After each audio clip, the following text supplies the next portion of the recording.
Taylor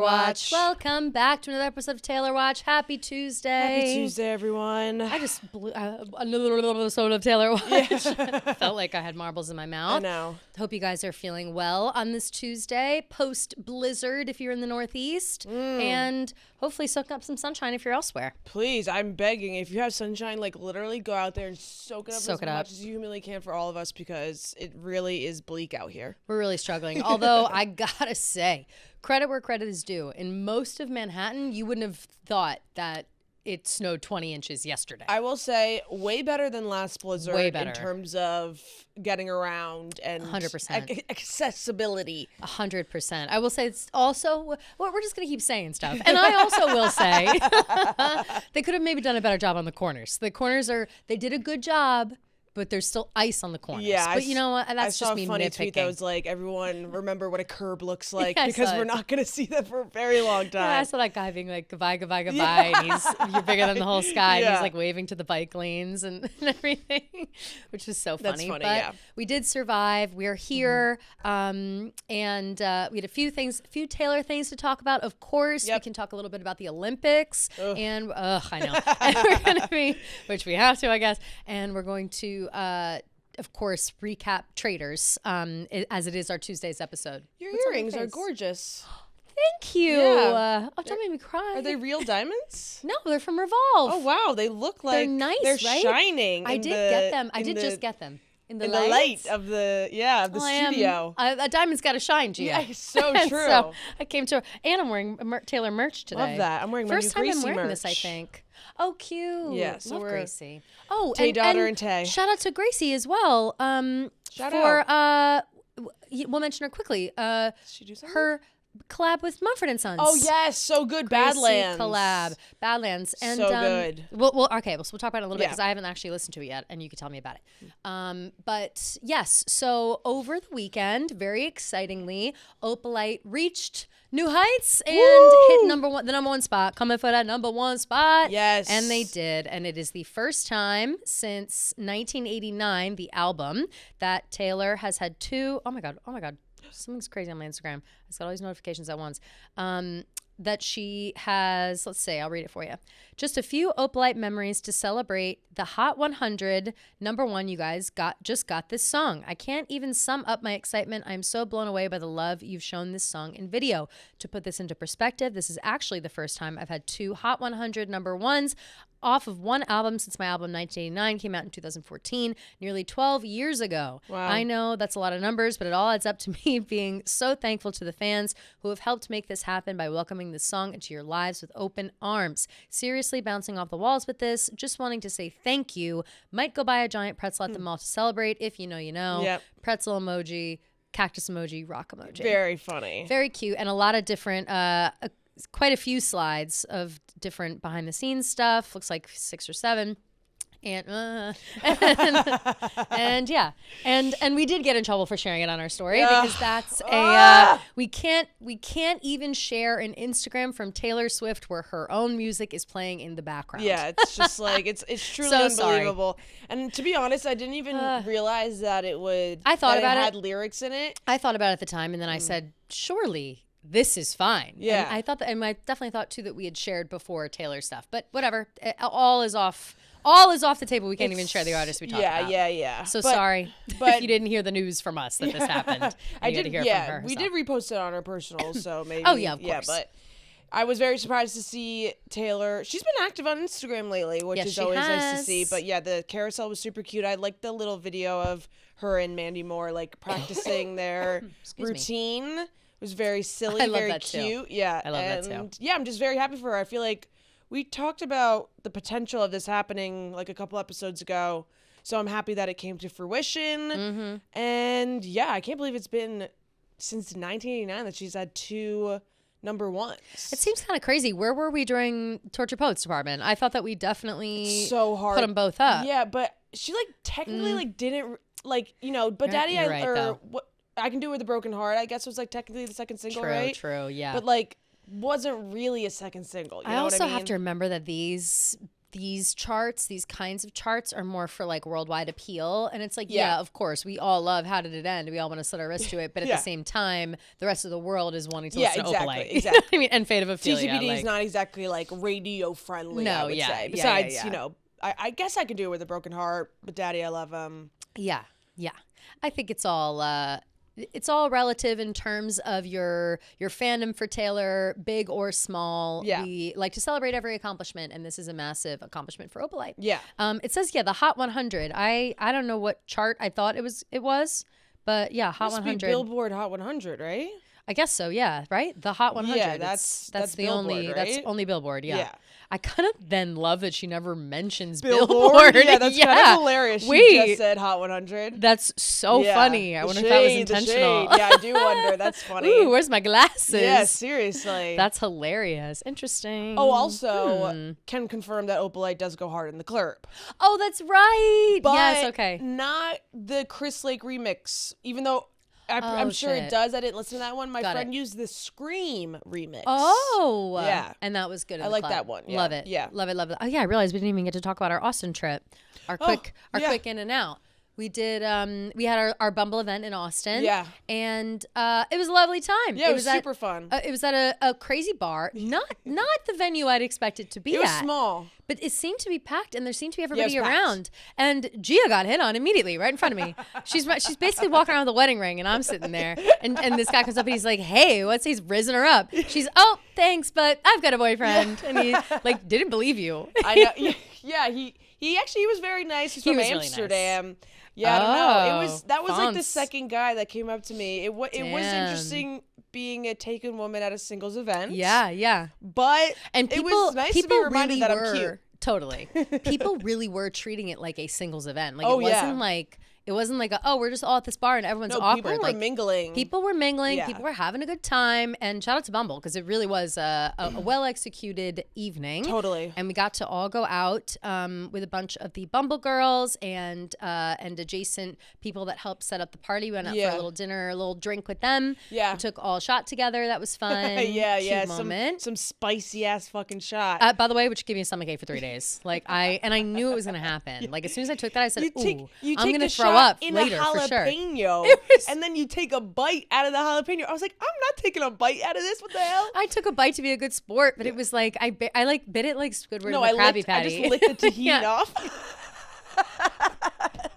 I was like, I'll tell you what, delicious. Gia, I was throwing up the next day, and again, like I'm always, if I have a sip of alcohol, I usually throw up at least once. It just doesn't agree with me always, but it was a tough morning and then heartburn for about 48 hours. And I knew it was because of the shot, but well worth it for a lovely night with Bumble. It was really, really great. And the people were so nice. And it was cool to see a little bit of Austin. And Austin's beautiful. And the main reason I'm honestly bringing it up is because it was a nice day. Yeah. And it was like what I needed that shit so bad.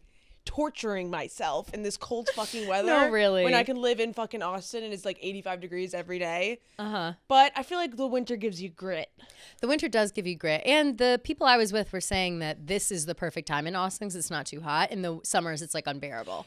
That's what they were very true. I'd rather be really cold than really hot. So me too. And like we said, we are very, very excited for the upcoming Bumble event that we will be at on St. Patrick's Day in Chicago. Mm-hmm. And shout out to Bumble really for being one of the best apps to find your significant other or some besties. Yes, they're always there for you. And honestly, this is not really anything about the product itself. I just love the way the branding looks.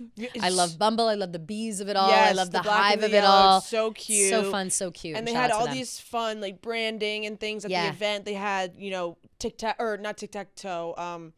bingo with like different talking points. They had a photo booth. They had drink tickets. The photo booth was super fun. We have a cute picture of us in the photo booth. Very cute. So it was very, very fun. So you guys have to try to get out to one if you can. Bumble makes it worth getting out there to meet new people. That's why Bumble and Barstool are hosting singles nights in cities across the U.S. from now through St. Patrick's Day. We just joined them in Austin last week, as we talked about. Bumble is the app our friends know and trust, so you're walking into a room full of people who are genuinely looking to connect, which makes that first approach way less awkward. And Bumble truly makes it easy to show up as your best self, not just at these events, but on the app too, where you can share your interests and personalities through photos and prompts. So show up as your best self and download Bumble. So that's that. But shout out to also the Circling Back guys. I went on to their live show, which is now like you can rewatch it back as a podcast if I have crossover listeners. Ooh. And shout out to my friend Brett Merriman, friend of the program, ex Barstool employee, for showing me around. He took me out to a lovely little Mexican lunch next to a koi pond, and I've been thinking about it ever since. Gorgeous. It was really nice. So yeah, good time in Austin. Looking forward to Chicago.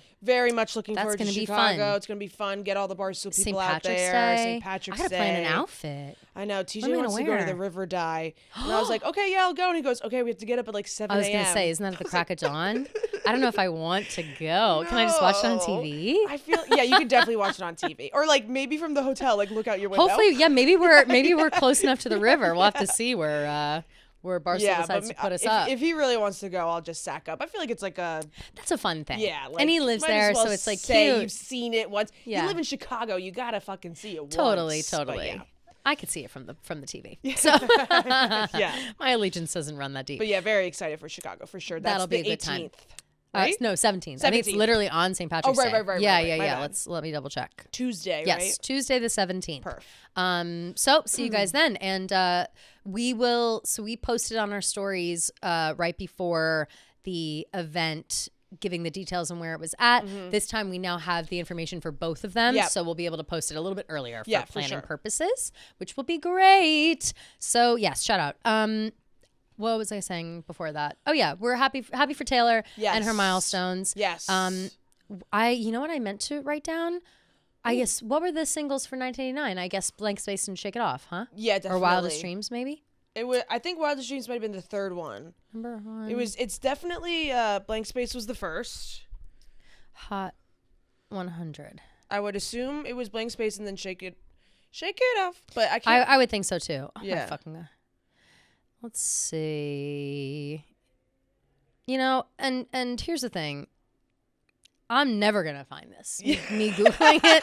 I'm acting like I'm going to find this. I am so far from it. Like I searched the number one 1989 Hot 100 Taylor Swift, and it's just, it's like I asked it to. Yeah. I'm asking at the time and it's telling me how to make the watch. And that's exactly what happens with Google now. Like Google's overrun by AI as well. Yeah. We're not safe anywhere. How do we live? Sometimes it's Shake It Off, Blank Space, and Bad Blood is what the AI overview tells me. Okay, those are the three number one Shake It Off says August 18th, 2014. Blank Space, November 10th, 2014. So maybe Shake It Off was first. Okay, that makes sense. And then Style was February 10th, 2015. Bad Blood was May 17th, 2015. Wildest Dreams was August 31st, 2015. See, like Style isn't even in this list at all. That AI overview. Yeah. It's bullshit, y'all. And then Out of the Woods was January 1st, 2016. There we go.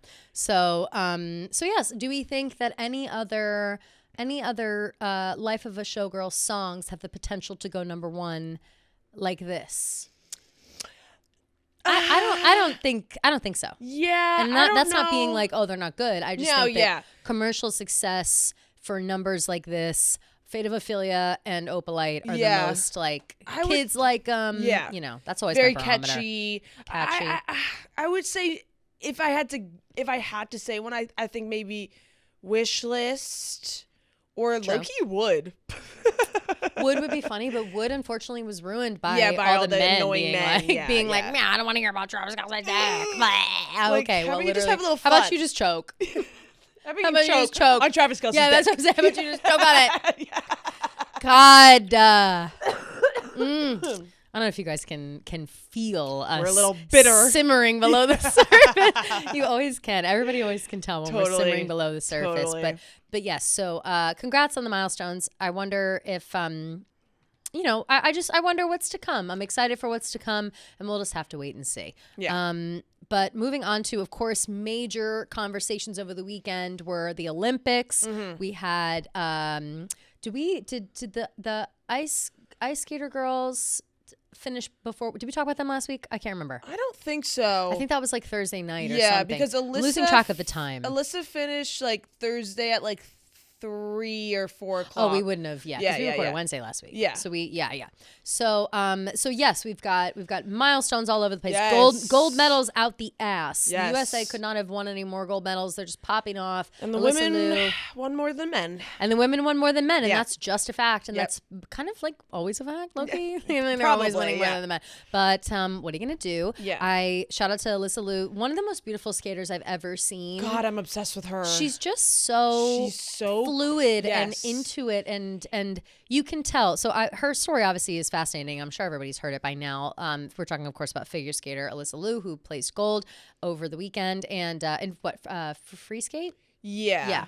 So she was a professional figure skater when she was like 16 years old, decided that the pressure was a little too much. Mm-hmm. It was just, she wasn't in it for the fun. And so she got out. Mm-hmm. Now she's 18. She got back in. She's doing it just for fun. And she's 20 now. Oh, she's 20 now. Yeah, Sorry. yeah. Apologies. No, it's okay. I think did she get back in at Yes, 18? yes. Okay.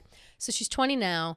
And she built herself back up, all the strength, muscle memory, et cetera, et cetera. She was like, I'm going to choose my own music, choose my own outfits. I'm going to eat whatever I want to eat. Like, I'm not going to starve myself. Those were her stipulations to coming back because they were wanting her to come back because she is so talented. She was like, listen, I'll come back, but I'm doing all my own shit and you got to be okay with that. And they said, okay. And then she wins gold immediately, right out the gate. It's unbelievable. It's she, like exactly like you said, so fluid. And I think I see all these videos about her talking about just like her mindset, her mentality about like, she said something about how she has like care for so many things, but she's not attached to anything. And you can tell that with her skating. Like, it's just so easy for her. And you can tell that she doesn't take herself too seriously. And it just was, it was quite the performance. She's the only person that I'm watching on that ice, and I'm not holding my breath every 10 seconds, waiting for them to hit all their moves and like not fall. Yeah. Because even if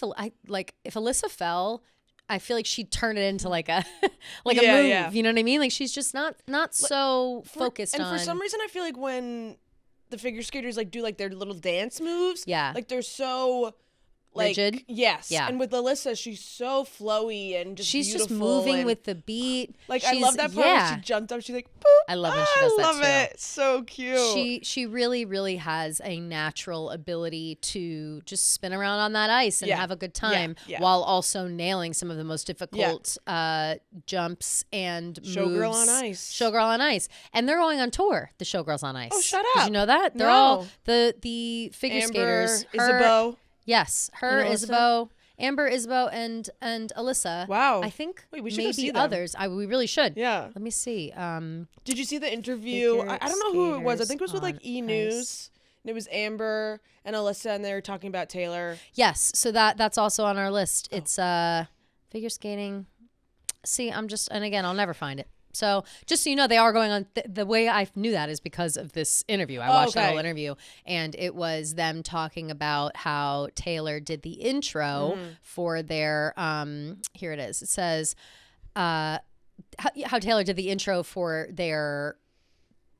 Before the figure skating started. What would you have called that, I guess? Like just the intro for the figure skaters. Like a little package? Yeah, like a figure skating package. Yes. And so Amber had said they were both so excited. Everyone's so excited. They love Taylor as a person. And Amber had said, there's lyrics for each of us if you listen. And they each represented us so well. She nailed it. I mean, it's Taylor Swift. Of course she did. That was just an absolute honor. Narrating the Blade Angels promo is what it was.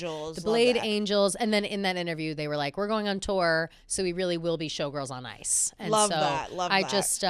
I think it's fun and cool. And I think that figure skating has always been one of those things where like, it's such a skill that you can't just be a figure skater. You know what I mean? Like, you could pick up a basketball, you could kick a soccer ball. You can't just, get on some ice skates and do a triple axel. Like, it's just not. Takes a lot of practice. A lot of practice, a lot of work. And so when I see the people have put in so much work to be on this huge stage that is the Olympics, it's just so it's so impressive. It's so cool. Yeah, and Amber that's why Glenn the Olympics is are cool. I mean, all three of those girls are unbelievable. They're all so good. Yeah. But yeah, Amber Glenn just has this like aura about her that is just I really like Amber. palpable. She's so I was cool. feeling so bad though last week when we watched her when what happened? She fell. She fell, right? She fell and she didn't complete a turn. Yeah, like she was supposed to do like a triple into a double or something. Yeah, and she like fell out of it. I was sad to watch. But then she went on to do like an amazing free skate. So yeah, you win some. Free she did want to go. be... She won gold with like the team. Yes. The free skate to me, I think, is my favorite. Yeah, totally. Like obviously the others are good. Well, it reminds me a little bit like a little bit of Dancing with the Stars, to be honest, where they have all these different types of skating, and then they get to like, show off a little bit. The short program's tough because it's short, So totally. Like it happens so fast. Like, wait, I feel like that literally just started and ended in 10 seconds. Absolutely. Yeah. Absolutely. We also have Michaela Schifrin, the skier, who had used "ruin the friendship" in her caption celebrating her win. And people were like, interesting choice. Why? And she said, all this was to People Magazine, by the way. People Magazine did like a big expo on, shout out to People for being boots on the ground. Yeah, they're boots on the ground for the Olympics. Yeah. She says, Michaela Schifrin explaining to people why she used Taylor Swift's "Ruin the Friendship" to celebrate her gold medal win. It's about taking risks. When I started out this season listening to the album, I kept putting on "Ruin the Friendship." I just want to leave it all behind and ruin the friendship. It's about taking risks. That's how I sort of translate it to my life, but it's not always the easiest thing to do. But yeah, it really felt like the right moment. Yeah. When I saw the caption, I was like, and then took me 2 seconds. I was like, I get it. It's of course to ruin the friendship with ski, like your love for skiing. Yeah, like it's like take fuck the it. risk and go back and see if you could do it one last time and give it your all and don't live with regrets. And better than to regret it your whole life for all time. Like exactly. There's just because it's not a kiss on the lips doesn't mean it's not exactly a message about taking risks. Exactly. So many Swiftie Olympians. So many Swiftie Olympians, and I love to see it. I love too. to hear it. It's like the best thing ever. And of course, we were talking about how Taylor seems more involved in the Olympics this time around than she has been in past, doing obviously that promo for the ice skaters. And then she's also didn't she do like another video at the beginning of? Yeah, she did like a good luck video basically. Yes, which is great. I mean, so love cool. It. Very, very cool. But now, the Olympics are over. We had, of course, the women's hockey team won gold. Whoop, whoop. No surprise for them. Third time. Yep. And third time in let's see, I forget the years. It was like 98, 2016, and this year or something. And so they're crushing it. Huge celebrations. That happened while we were in Texas. Yep. And the restaurant I was at went nuts. I was crying. They're holding the kids on the ice. It's just like I cry at those moments. Like those are the goal from Megan Keller. Yeah. Nasty. She's awesome. Absolutely diced them up. Yeah. So sick. It's so cool. I know we've talked about women's hockey before. I forget if I had told the story about the girl we talked about this about hockey players, like where hockey was in our high schools, because we grew up in New Jersey. So there's actually a lot of female hockey players around, and how I remember growing up and there was a girl who played hockey at my high school and she was the only girl, and I thought it was so cool that she just played hockey. Like, it was so badass. And I was like, that's just like, you don't give a shit about like getting hurt or falling over, or you're just competitive and intense and you play the game like a motherfucker, and it's awesome. Yeah. And I feel like the women's team does exactly that. So congratulations to them. Massive, massive win. Huge. And the men won too. Yippee-ki-yay. No one gives a flying fuck. Oh my God. And what a shame, because and here of course we're talking about, I don't even know if this has made it outside of the Twitter sphere. This is one of those situations where I'm not so sure if people even know the whole context. I think that they do at this point. But after the men won their gold, which of course, a huge feat, first time they've won gold since 1980. It's massive. Congratulations to them. It was all the hard work. Amazing moment. They brought out Johnny Gaudreau's kids. Yes. It was unbelievable. And Johnny then it Gaudreau, just all literally went too far. Tragically passed away. New Jersey guy. Yeah. Tragically passed away a couple years ago in a car accident. Yeah, and he has 2 kids. He was married. So like at the end, they were carrying around his jersey. I was crying. They brought out the little girl, the little Johnny Jr. to take a picture with the team. Heartwarming. It was adorable. Yeah. And then went to go drink a beer with the guy who protects pedophiles. Yeah. So here is where it gets dicey. All of the guys head back to the locker room with Kash Patel. Not sure why he was there, but I don't think anyone knows. Like no one knows why he was there. He's acting like he's literally a part of the team. He's popping bottles. He's wearing a gold medal. Like if there's some deep friendship between Kash Patel and these like early 20s kids, I don't know what it is. There's like, no way in hell. What's They're like probably the like ages on? He was probably like let me in, whatever. He's literally like how you doing, fellow kids? Like that's how Kash Patel looked. But he comes in there, he's making a whole scene. He gets Donald Trump on the phone, which of course the president of the United States calls the winning team of a sport when they're representing the USA in the Olympics. Like, did he call the women's team? Well, so that is where we're getting into that. Yeah. You would assume that he would call everyone. Okay. Not sure if he called the women. We still don't know if he called the women. I don't think he did. But so it's no surprise that he called them to wish them congratulations. That's what happens. Yeah. So that's not the issue. The issue is that while he's having this conversation with the men, he's making jokes. He's the goalie, you did okay. Oh, this, oh, that. I got to invite you guys to the State of the Union. Come through. We'll have fun. And then he goes, well, I've got to invite the girls. Otherwise, I'll get impeached, which people are so divided on this in a way that I just don't really understand why they're divided about it. Right. I understand, first and foremost, that Trump is going to make a joke like that. He always, no surprise. Oh, Trump I expect disrespecting nothing. women? Shock. Shocker. Oh my God, so it's a Tuesday. It's like he went from a fuck? disrespecting women journalists to now disrespecting women hockey players. It is absolutely no surprise whatsoever. I barely blinked. I was unfazed by what he said. It's like the most dad joke, like, and I don't even mean to say like dad joke, but it's the most like boomer joke at that ever. Okay.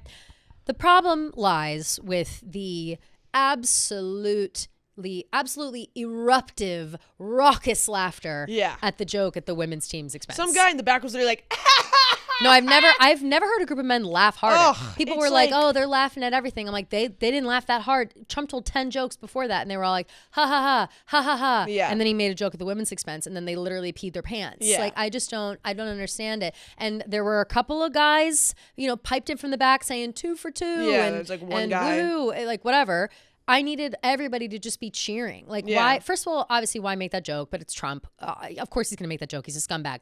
But then we're at the point where it's like, I just don't know if I'm in the midst of a celebration, the biggest celebration of my life, which is the argument that people are making.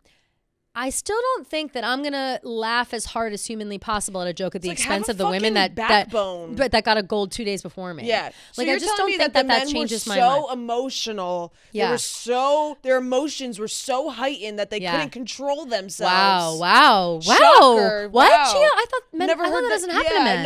I thought men were just so level-headed and stable. I thought only women get too emotional because we have our periods, and so that's why. Maybe they had their periods, so they were just feeling so emotional. That's what's so crazy about it, right? They were just emotional in the moment, so they immediately regress to misogyny and laughing. Yeah, that's what it is. It just feels like a slap in the face. It's fucking rude. It's so rude, and it's like, I've seen so many tweets about people being like, and fucking like Jordy being like, it's locker room talk. Yo, Jordy. Whatever. By the way, Jordy. I haven't seen or heard from Jordy in 10 years. And he tweets the worst sit the fuck down. Like, possible. Sit the fuck down, Jordy from Barstool. You are, who the fuck? Do you even still blog? I don't know. We were friends at one point, Jordy. 10 years ago. Yeah. And I don't know where the fuck you are now, but I want nothing to do with you anymore. I unfollowed him immediately. He said something along the lines of like, you're done for me. Once you invite women, the vibe changes. I'll read the tweet. Once you invite women to the State of the Union, the vibe changes? I am totally fine. I am totally fine embarrassing Jordy on the most public scale possible. Yeah. Let's see. Which is, of course, this episode of Taylor Watch. Let's see. But yeah. Here we go. He goes, quick take on this is somebody who we work with who does not work in this office. Yeah. I believe he lives in Philly, and I think he's collecting like a random blogger paycheck for, again, literally the last 15 years. He goes, quick take on the fellas having a laugh about Trump inviting the women's team to the White House. It wasn't shitting on women's hockey and acting like they didn't earn it, but there's nothing better than celebrating with the fellas. Inviting the ladies just changes the dynamic. Just say you're gay. No, literally. And then he goes, I can guarantee you that every player on the U.S. roster respects the hell out of that women's team for what they've been able to accomplish. They're big fans, but you don't get to just let it rip when the ladies are around. That's the aw shucks part of it. Let it rip. What are you letting rip then? This is exactly what I mean. What more do men need? No, it's what more do they need? The locker room talk. We can't talk this way in front of women. Yeah, exactly. Like, you shouldn't be talking that way at all. That is the point. That's the fucking point. That's the point. You're not going to get a reward for being respectful to a woman's face and then turning around and doing locker room talk and disrespecting women. It's disgusting. That's the thing. Again. No wonder there's a male loneliness epidemic because no one wonder. wants to fuck with the guy who shits on women behind closed doors. Like, we can see the misogyny running right through you. Even if you try to be respectful, whatever, you will always get caught. And locker room talk is disgusting, and that's not an excuse for bad behavior. It's really not. And I constantly am trying to think of the equivalent for women that is like locker room talk. And I think to myself, I'm like, all right, yes, I talk shit about men, but it's not like it's unprovoked. I'm not walking around being like, ha ha, fucking idiots. Ha, ha, what a dumbass. Like, it's always in response to some bullshit. Yeah. Right. And I'll say it to your face, by the way. I have never in my life talked differently to my girlfriends than I do with my guy friends, or said something, I don't know, like, off color. I'm not saying something offensive at men's expense to my girlfriends to laugh behind their backs. I'm just not doing that. It's just yes, there are times when you make fun of your guy friends for being stupid. There are times when you roll your eyes at the general state of men responding to women in the world right now, and the incels online and how shitty that is. Yes, I'm talking shit about all those men. Yes, but I'll say that straight to men's face. Exactly. There's no issue there. And what really, really is the problem here with all of these guys laughing so fucking hard at that joke is because they were so supportive of these women leading up to this win. In their win, it's a giant we've slap got in Jack the face. Hughes getting off the ice, claiming that he's thinking about Megyn Kelly right away. That's wonderful. Like, they're all involved together. They're all friends together. They're all, and that's why it's so that's why it's disrespectful. bad. Yeah. People keep using that as an excuse, being like, "You guys have the wrong read on this. They're all friends. They hang out all the time." I'm like, yeah, but that's why this is so bad. They hung out the whole time. The second they win and the doors are closed, they're laughing their expense. Yeah. So it negates all of the positive feedback that we've gotten about the men's team. 100%. I'm sorry. I now no longer believe that you actually support the women. I no longer believe that you cared about them winning gold. I no longer believe that you thought of the girl who got the winning goal the moment that you got your winning goal. Was it because yes, now I've got one too. Now we both look good. Like what? Like, I can't trust anything that comes out of their mouths anymore because of this. And unfortunately, this is exactly how it is with men all the time. You think that they're your friends, and then behind closed doors, when the president's on the phone, doesn't matter who the president is, he's making a joke, you're laughing at their expense. And you're not even apologizing about it. And that is really the issue. And so, of course, I tweeted that I'm saying, fuck men, I'm done with men, whatever, blah, blah, blah, blah. I get a phone call from Dave yesterday, Dave Portnoy, and an unannounced FaceTime call, which, again, whatever, fine. I know that's Dave's thing. He's recording the phone call. I look like shit, whatever. Snow day. I thought your skin was glowing. Thank you, but everybody thinks, it's for Twitter. And mind you, it's only on Twitter, by the way, this video. So if you want to see this 15-minute discussion between me and Dave, it's only on Twitter, maybe because and you can barely even hear Kelly speaking. You can't hear me talk until I was like, fuck, was I holding the thing the whole time? No, but then when you can't screen record audio. Right, but then when it cuts out, whatchamacallit, when it cuts out his recording, because he got like a call in the middle of it, and then you can hear he's got another camera recording him, then my audio is perfect. I'm like, just use that audio, whatever, doesn't matter. We had a conversation back and forth. Dave was like, I see you hate men now, I'm a man, what are we gonna do about it? He's trying to give me the, like, come on, the boys are having a good time and they weren't thinking in the moment, it's the biggest moment of their life. I'm sorry, I don't care if it's the biggest moment in my life. I'm not forgetting that I'm not a piece of shit. Like, I don't know. I don't understand. Winning a gold medal doesn't automatically make me laugh at the expense of my teammates who have reached an equal goal that I was just partying with. And then for them to do that and have the gall to go back to the Olympic Village and party all night long, and then that video comes out in the morning, and then for them to be like, we were partying with them all night, they're cool. It's like, well, they didn't see that video yet. So I don't know. And it's just so frustrating. But yes, if you want to watch that whole video of me and Dave talking back and forth, I do think it was semi-productive. I mean, I don't know. I don't know if it was or wasn't. I think he gets it completely. I think he's choosing not to. Yeah. And that is just where he needs to stand when it comes to sticking up for men. Like he's got to die on the hill for his boys, and that's fine. I don't have to die on that same hill. As if we don't have enough fucking people sticking up for men. Of course. I just don't have to die on that same hill. Yeah. So luckily, because we work at Barstool Sports, I can yell back in Dave's face and say, no, you're delusional, you're crazy. Yeah. Because I don't get how you are trying to turn this into a people are mad because he's talking to Trump. Okay, yes, there are people that are mad that they called Trump. Yeah. I am not one of those people. I am mad that the women right. But it's like, I understand that it's the USA, whatever. But I am mad about them laughing at the women's expense and then acting like that isn't what people are upset about and trying to sweep it under the rug. I saw a really interesting video of this girl talking about it, and she was basically like, women don't owe men anything. We don't owe them our laughter. We don't owe them like this comeuppance that they want. So when they make a joke at our expense, a disgusting joke, we have every right to be like, that joke is disgusting. Like we're not going to be like, ha ha ha, we're going to laugh along because we owe something to these guys. Like it's just, those days are gone, Gia, because that is the attitude that I probably would have had maybe even 10 years ago. Yeah. In these very halls. And don't make me bring up Barbie, because that really is what radicalized me. Like it radicalized me within these walls specifically. And I just feel that I no longer need to coddle or trying to think of the right word, or literally coddle, satiate the needs of the men in this building or otherwise. I have my own opinion. I'm allowed to have my own opinion, and there's nobody else that needs to hear otherwise. Like it doesn't make any sense to me why someone has to act like we all need to be, oh, come on, let these boys have a moment. And there are a lot of women on, Twitter's a cesspool, but there are women on there as well who are using this opportunity to pick me, to raise their hand and say, pick me, for sure. To be like, I don't know, I thought the joke was funny. It's this, it's that. Okay, it's not. Just say you hate yourself. Just say you want to hang out with the boys. Yeah. Just say that you don't care about women. I bet you don't have any girlfriends because they're drama. No, right, exactly. Yeah. Girls are just so dramatic. Yeah. You know what I mean? Girls are so. And by the way, girls just like don't get it, Gia. Yeah, that's literally. the thing, and that's something that we need to remember. I just always gone along with boys better because like they're just less drama and like they're just less drama. It's just easier. I don't know what it is. Guys are just funny. You know what I mean? Like they're just funny in the things that they say. Nothing's and so it's like serious. I'm sorry that your dad made a lot of off-color jokes in front of you and you had to deal with it your whole life, and now you're not broken out of that mold. I'm sorry. I'm truly sick and tired of these jokes being like as if we're just supposed to bend over and take it. Like I hate it.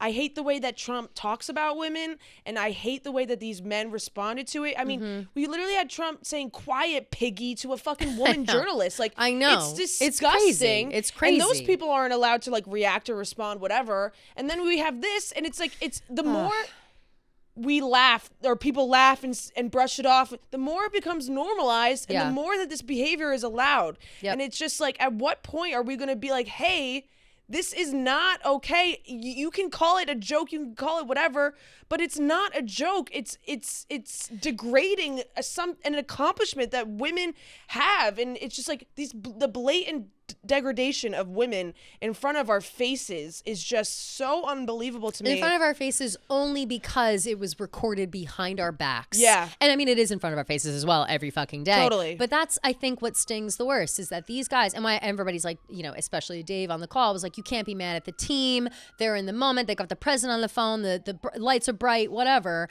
Again, I don't know. I just don't think that my default is to laugh as hard as I possibly can, harder than I did previously in any of the other jokes or conversations. Like they were cackling. They were cackling. Yeah. And here's the thing. Jack Hughes, Golden Boy, is front row. He's laughing. His mother did put out a statement, or she didn't really put out a statement. She just said let's see, hold on. I got to find the somebody replied to my tweet with it. It was in someone was like, did you see sorry, Gia, you know that I'm just okay. so fucking bad at finding anything, and I should have just bookmarked it. because now I have too many replies. Okay, Ellen Hughes thoughts. All right.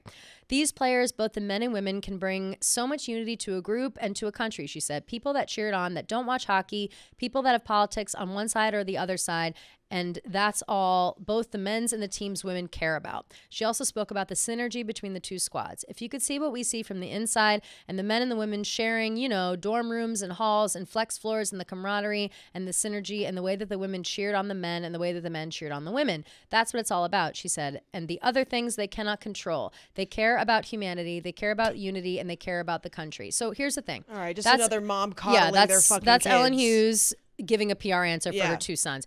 And again, that's why it's so disrespectful that they cheer in our faces. And but can I just say that that statement was also not really that.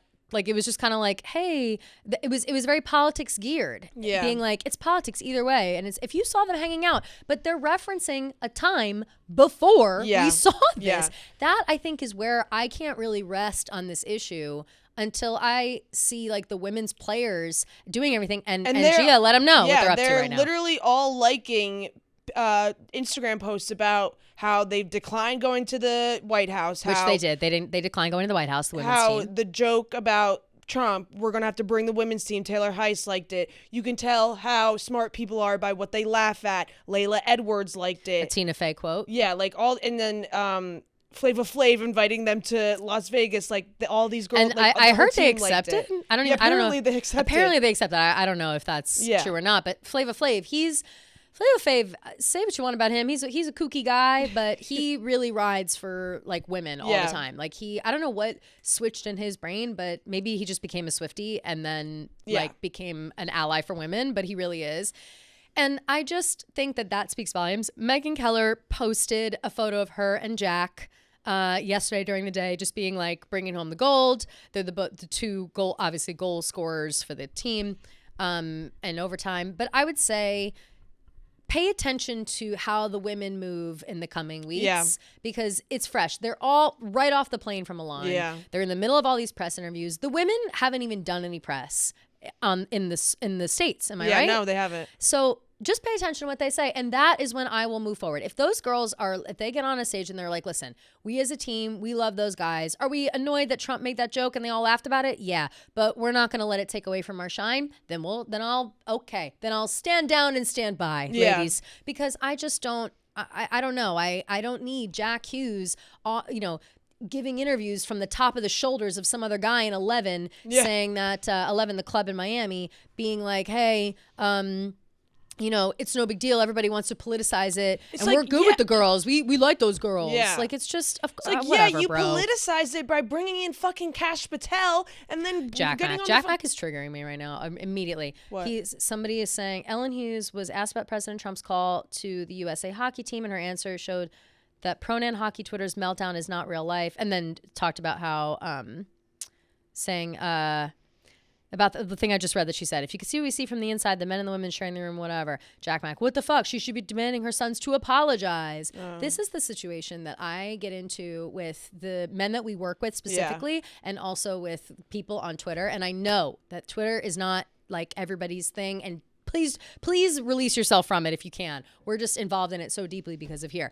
But like, the intentional brick brain that these people want to have. It's like, okay, I don't know how you can stand up straight because your head is solid. Yeah. Like, you have no movement, no fluid moving into the different parts of your brain because you can't fucking think. Yeah. And all you want to do is just spin it to the way that matches your narrative and accuse people who are speaking the truth of the matter of doing the same. Yeah. And that's what's so frustrating about it. Like, those guys were rude. Laughing was rude. Yeah. Why can't we all say that? Even Dave wouldn't admit. He was like, yeah, it's a dumb joke, but he yada past it in our 15-minute conversation. Yeah. Like, just say that they looked like assholes. What's so wrong about that? I know. What's so wrong about that? It's just because it's men protecting other men, and no one wants to be like the I don't know. No one wants to like actually tell the truth and use their eyes and see what they're actually saying. There's no accountability, and I'm not saying specifically that the hockey team are the ones that need to be held accountable. It's the chain reaction that will happen from this. people all over the place have watched that video of the president calling the team, watch them laugh at the women's expense, and then those jokes are going to continue on forever. That's what I'm saying. People were going to laugh at those women forever. It's going to be the butt of the joke. Oh, yeah, we got to invite the girls too. Oh, yeah. You know what is strange? I'm seeing people say stuff like, it's like when you have kids and it's like, I got to invite your brother too. I got to invite your sister too. What? What are you talking about? People are trying to use this as an example of like, he's just showing favorites to his kids. He probably said the same thing to the women. Did he? No, yeah. Because I didn't hear any of them say it. No. They didn't post a video of him saying I'm that. like 90% sure he did not call them. That's kind of how I feel too, but we've not heard yes or no. So you know, I don't know. Maybe he did and they don't want to be like, yeah, he called us too, because they're like, whatever. That to me would be dishonest. But at the same time, like, I don't know. It's frustrating all around. It's annoying. I'm in literally like, let's see how many. I don't even know what's going on with this video now, but it is bleak for me online. Although I lost like 500 followers. Now I've gained back like 1,000. Oh, hell yeah. So hopefully it's people that I like. Yeah, that's what I'm saying. You lose the followers people that you don't want. Yeah. And I am doing that. Right now it's like 6.5 million views that video has. And everybody's screenshotting me making faces, and it's like one of those things, you know? And what are you going to do about it? But I would say ultimately, after such a positive Olympic experience for women, supporting women from every corner of the earth, to have this be like the cherry on top just kind of sours the whole thing for me. Yeah, it sours the whole thing. And I'm bummed out. And I hope that those girls celebrate, and I hope that they know that there are a lot of women out there, despite all the bootlicking bitches who want to say that like, let the boys have fun. Yeah, there are plenty of people out here who see that was fucking ridiculous. And we're really sorry that the president of the United States said that to you, because you worked your fucking ass off to win gold multiple times for this country. And that's not how you should be greeted in return. So unprofessional. It's just so unprofessional. It's just, it's not even unprofessional. It's fucking gross. Yeah, like, it's gross. Gross behavior. I hate it. It pissed me the fuck off. Like it, and then it just like, it really just like makes me lose all hope for humanity. Yeah, me too. Because it's just like the response that I get online is like, as if I'm talking out of my ass, being like, hey, like, don't laugh at women's expense. And it's like freaking the fuck out. This is why, because women can't take a joke. It changes the dynamic, like Jordy said. Fucking idiot. Asshole. Jordy's an asshole. Jack Mack's an asshole. I hope he's listening in the back. If you're in the control room, let him know I said that. And when I come out of here, I'm going to have a conversation about it. Yeah. Everyone's an asshole. Chief is an asshole. I know. Forget it. It's just. Ian Becker, you're an asshole. Yeah. What did he say? Oh, he's just quote tweeting him. This is where it's at. This is how it is, boys. Every single I saw. If you had a positive tweet about, it's just jokes, I saw it, and I hate your fucking guts. Yeah. Now, by the way. So just so you know. Completely agree. 100%. Assholes. They're all just fucking idiots. And the women declined going to the White House. So I think that says enough. And I'm happy for that. I would say I would have been fine if they went to like show unity and to show that none of us need to be outraged and we're all friends and whatever. We can get over a joke. But that's not what happened. Yeah. So I don't have to do that. I can continue to be mad on their behalf until told otherwise. So agreed. Very much agreed. Breathing exercises. Bring it down. These poor women too, like. They just work so hard. I just would be so fucking pissed. Just to have it completely diminished as a fucking joke is just, it's just so pathetic. It's embarrassing. Sad. It's so embarrassing. And yeah, I don't know. I was going to say something, but I don't know. Hopefully we can just all move on, move the fuck on. Yeah. I don't know. We've got, like I said, Jack Hughes' mom being like, it's all good. But then at the end, she also said, we're still processing everything that happened in Milan. So I don't know. Yeah. What are you supposed to do? Also, what is she supposed to say? It's like the coach of the team. Oh, shock. A mom of boys is defending their boys. She also, though, is the coach of the women's, no? She's like in the program. She's in the program. Sorry, not the coach. Sorry, I misspoke. So right, I just don't. A boy mom babying her boys. Oh, shocker. But also, like, you know, she is put in a hard spot as well. Everyone is put in a tough spot by the way that these boys reacted, and all they had to say was can't wait to party with the women too. Yeah. Pictures with the women, anything. They could have done anything, and they've done nothing. So that's where I stand, and that's where I'm gonna stay. Yep, agreed.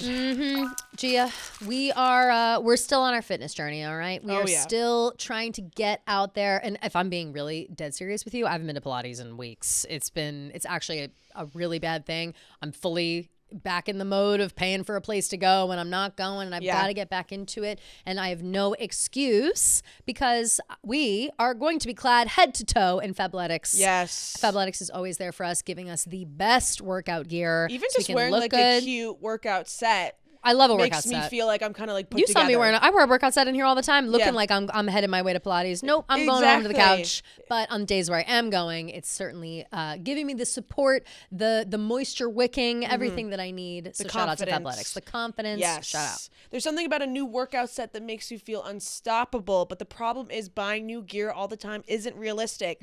But joining Fabletics as a VIP is a game changer. New VIPs unlock insane savings on their first outfits, so getting that fresh set boost is suddenly totally doable. When you sign up as a new VIP with Fabletics, you get 80% off everything.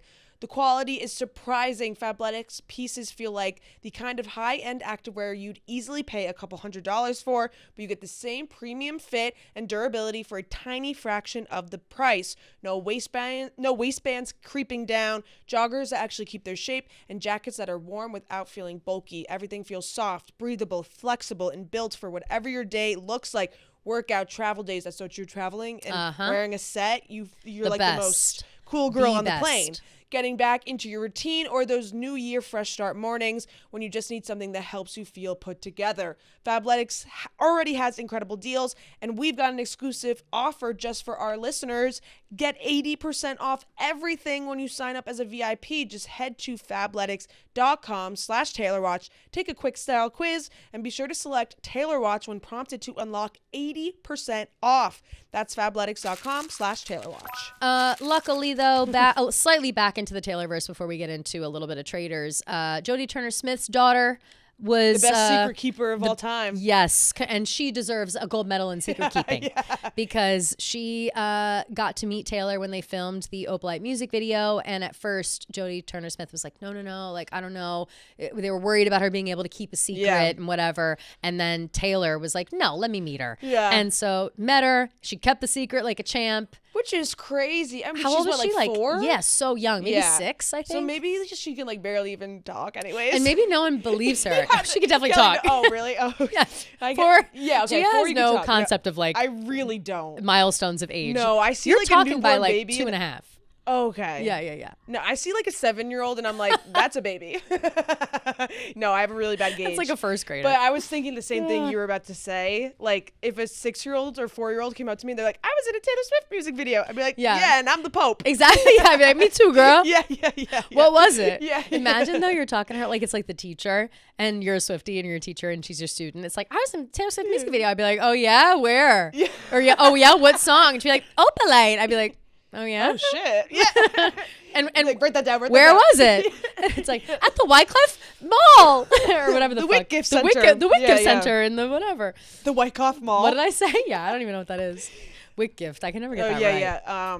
But yeah, that's very funny, very sweet, and typical Tay being so nice. Of course, always putting the girlies first. Yeah. Love that. We also more gold medals are to be awarded to Meredith, Olivia, and Benjamin for reaching the top of the Billboard Power Pets list, which is just another thing that Billboard's doing to get Taylor Swift's name in the news by making a list of power pets, and they're the top. Billboard Power Pets. I'm curious to who the other pets are. Yeah, I will say the picture that they used for Meredith and Olivia, they're looking a little crusty.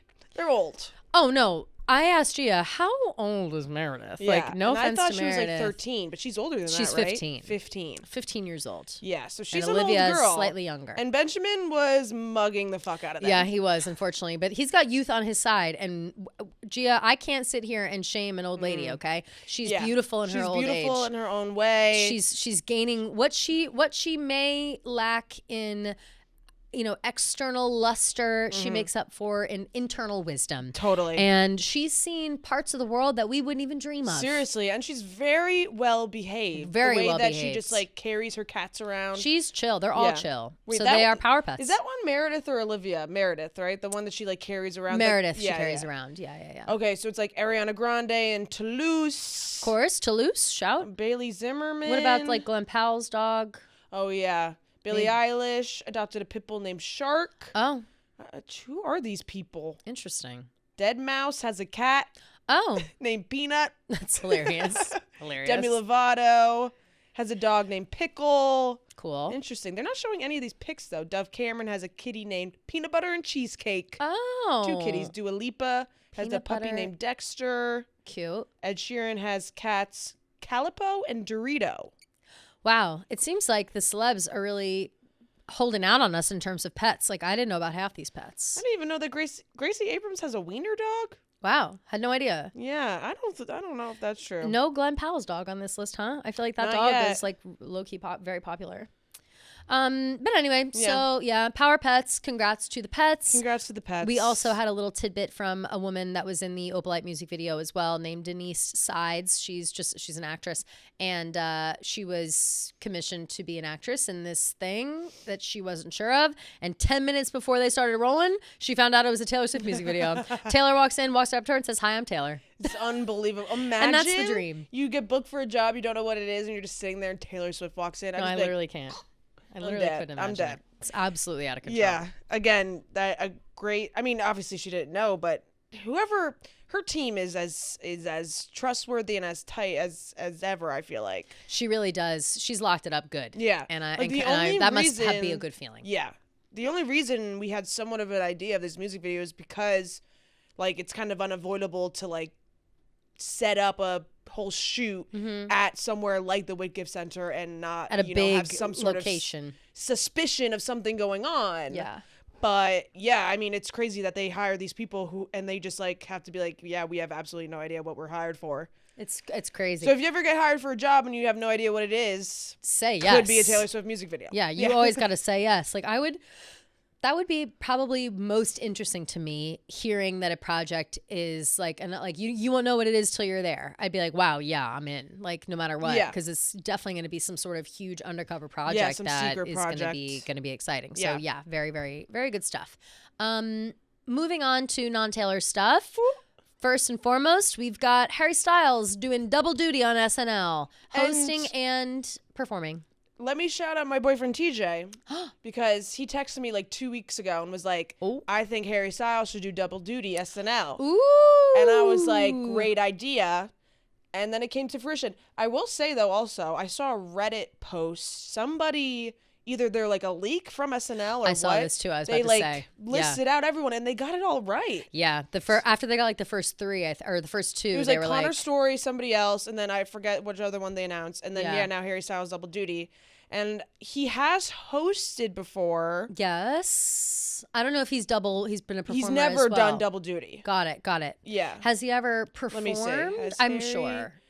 Performed on He's SNL. also so good. I can't wait to see him on SNL. I'm sure he has. Yeah, multiple times. Yeah. And with One Direction. Oh, very November nice. 16th, 2019.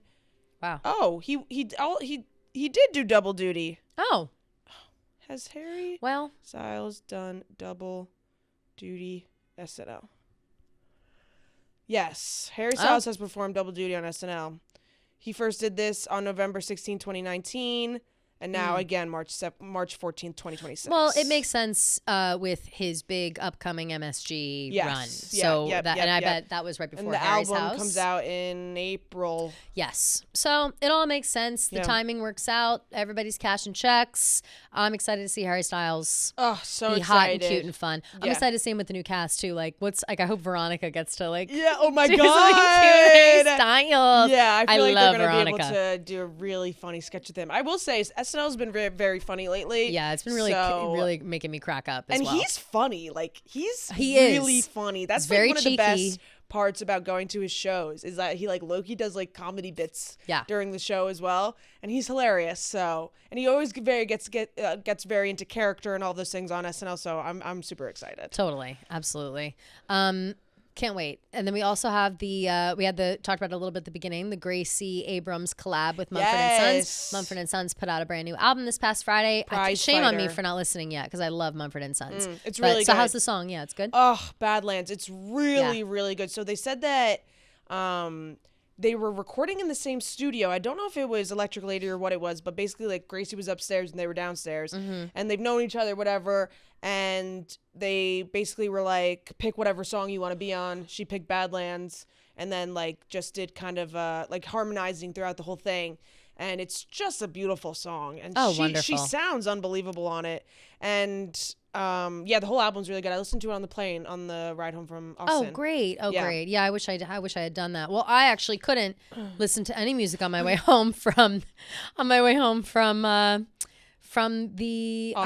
Austin because I was sat next to Janice from The Sopranos, my new best friend, Aida Totoro, legitimately my new best friend. We've exchanged numbers, we text, like we're friends for real.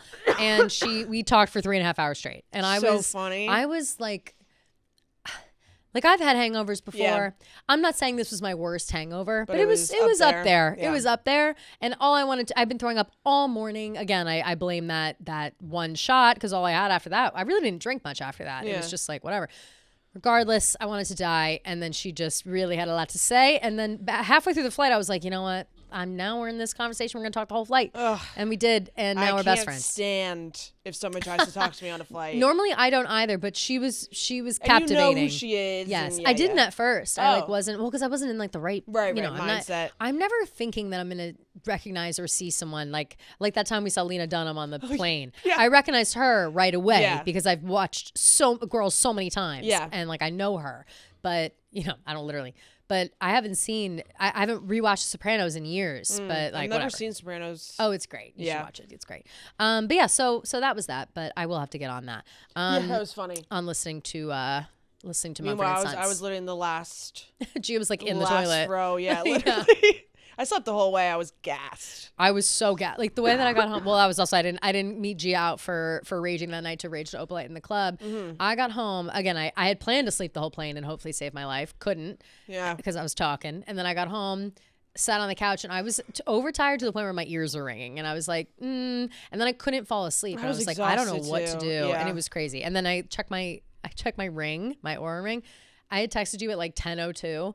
It said on my ring, like, I fell asleep at 10:04. I was like, oh. That's funny. And I slept for 12 hours. It was crazy. So, but all I know is that me and my girl Aida are best friends. And she has an Instagram now if you want to go follow it. That's why we started talking. Go follow her. Mm-hmm. Gia, as always, we're on all kinds of journeys in our lives. And we're continuously forever on a hair journey, right? We're always looking at how is our hair going to look the best? How is it going to look the healthiest? How is it going to look the longest, the thickest? However, the way that we want it to look. And we've got Nutrafol to make sure that we are looking healthy, happy, and beautiful. Yes. Good hair days do more than we give them credit for. When your hair feels healthy, you show up differently, you feel more confident, more relaxed, and you're not constantly checking the mirror. Nutrafol supports hair health from within and delivers results over time, so your hair becomes something you enjoy, not something you stress about. Nutrafol is the #1 dermatologist recommended hair growth supplement brand, and it's the #1 hair growth supplement brand personally used by dermatologists.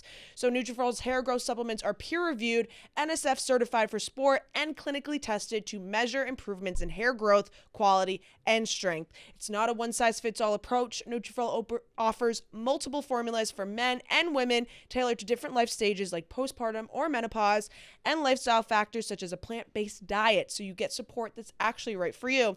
Let your hair become one less thing taking up space in your head and see thicker, stronger, faster growing hair with less shedding in just 3 to 6 months with Nutrafol. For a limited time, Nutrafol is offering our listeners $10 off your first month subscription and free shipping when you visit Nutrafol.com and enter promo code TaylorWatch. That's Nutrafol.com, spelled Nutrafol.com, promo code TaylorWatch. On to Traitors.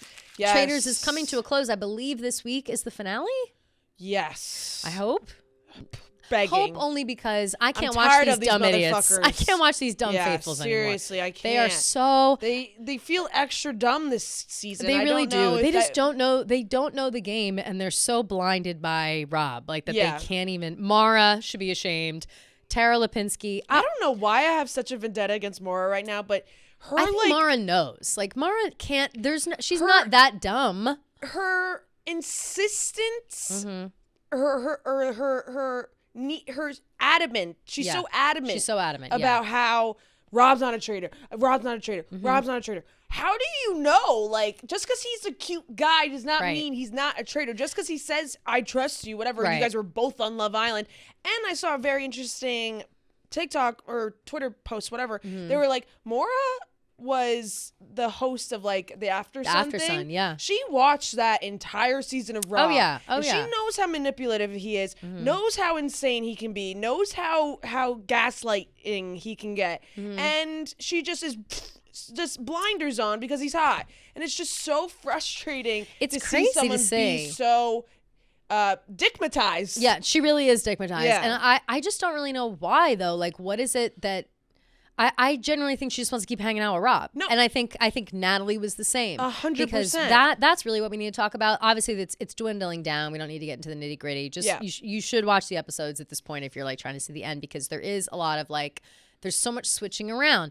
And finally, for the first time in the entire season, a light bulb went off in Tara's head and said, it's Rob. It's not Natalie. It's Rob. And she started laying the groundwork, went right to Natalie to tell her, started to tell everybody, started gearing up. And I thought, damn, Rob's out. Like, she got him. You know, she hasn't done a single thing for this game the whole time. And I love Tara down. I love Tara and I love Johnny. Love Johnny and Tara down. But they're bad at the game. They're and really, that's fine. really bad at this game. But then I was like, Tara's redeeming herself. She's going to take down the big bad monster. It's going to be a celebration for her. And then she tells everybody, time goes on, everybody's aligned, they get to the round table, and Natalie, for some reason, who is also in Rob's pocket, she's been convinced of the truth. She finally is opening her eyes, being like, oh my God, of course it's Rob. Of course.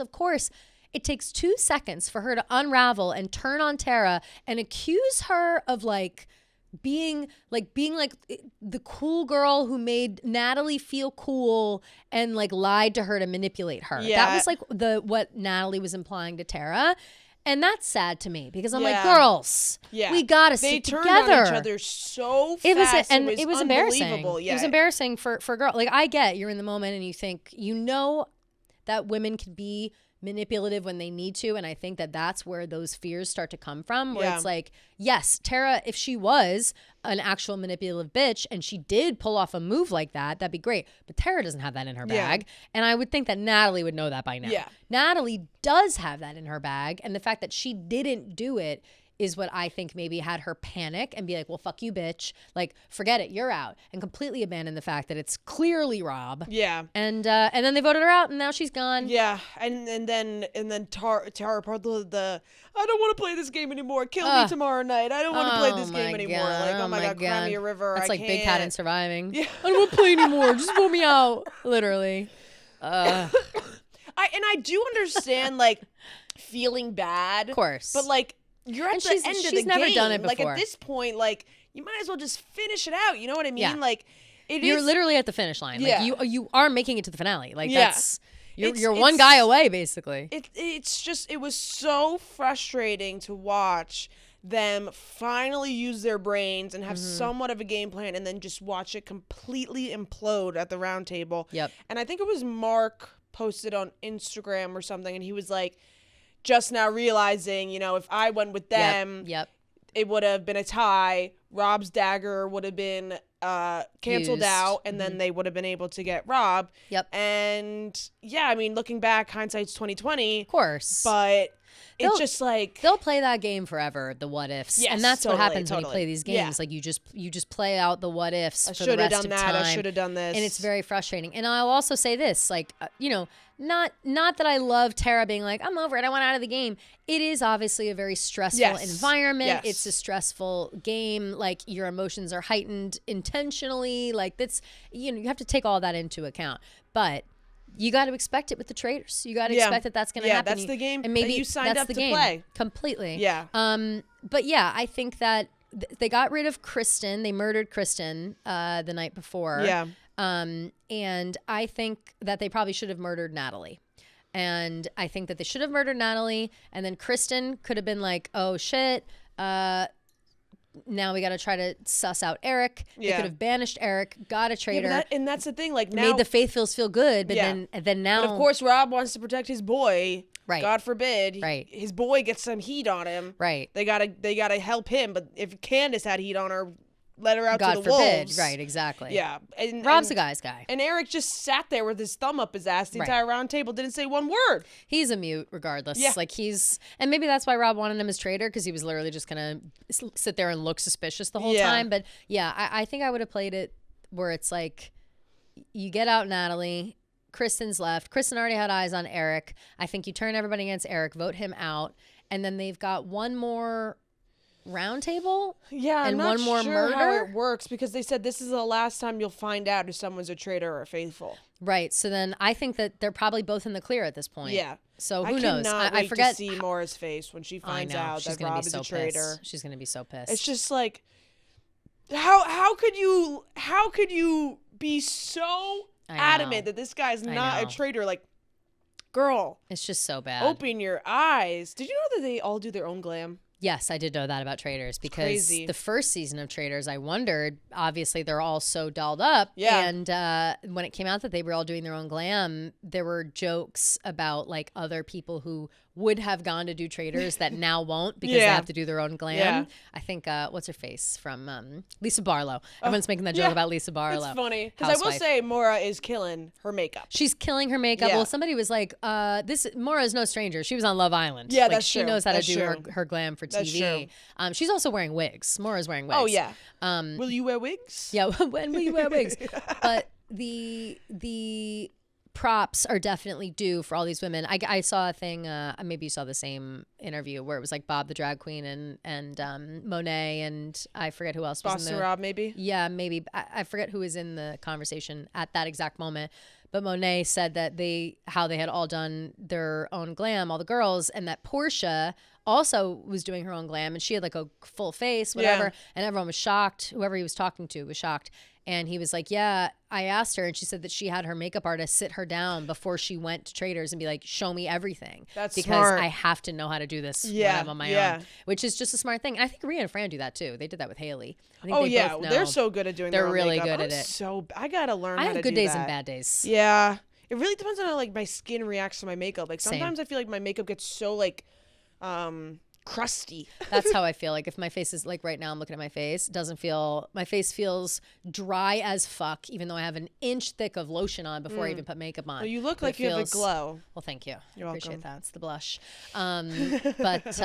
But yeah, so looking forward to this week, just to wrap it all up and see what happens. It seems like the Traitors are winning. Yeah. And unless there's a shocker at the end. Yeah. I don't know. And I'm also very curious to who is killed, right? Because the ending is like someone has to like get into that coffin or something. Right. Oh, right. There's that's right. At the end of the episode, there's a moment where they had to choose who was murdered, but we're seeing who was murdered in front of everybody. So they brought everybody down to a coffin outside of the mansion, and they will reveal who has been murdered, and they have to get in the coffin. So everyone will have to act surprised in the moment or sad in the moment. So we're going to have to see how, and already the middle of it is like Rob being like, it's me, it's me, it's me. Maura being like, it's me, it's me. You know, so who knows what it's going to be, but I am excited. Yeah, no way it's Maura. I feel like it's either who's left? Tara, Johnny, and is that it? Tara, Johnny, Eric, Rob. Eric, Mark. Oh, Mark. Rob. So it's definitely Maura. not Mark. So I think it has to be Tara or Johnny. I think it has to be one of the girls. Yeah. I bet it's Johnny. Or Tara or Maura. I bet it's Johnny, and then Tara can have more of like a freak out. Yeah. Like, or vice versa. Right. I'm actually not sure. I think, I don't know what the smartest move is. Because I feel like Mark and Maura are so Team Rob. They're in with Rob. Yeah. But then if they take out Johnny or Tara, then that eliminates takes the evidence off them. Yeah, that means that neither one of them are guilty. So maybe low-key Mark. Maybe Mark. Yeah. Because Mark was kind of swinging.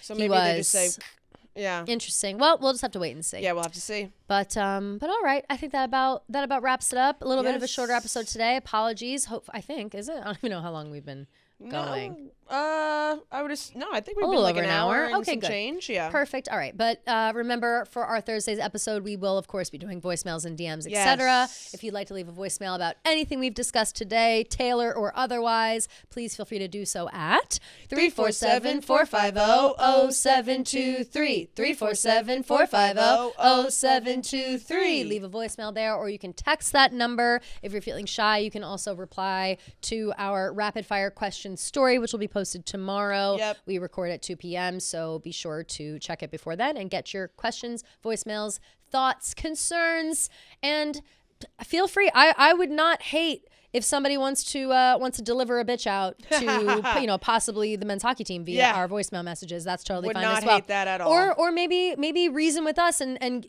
change our minds. Right. If you feel like you can change our minds and we're totally off base and out of control. That's possible. I don't think that's possible, and I don't believe you even if you try. But I'm willing to hear you out. Yep.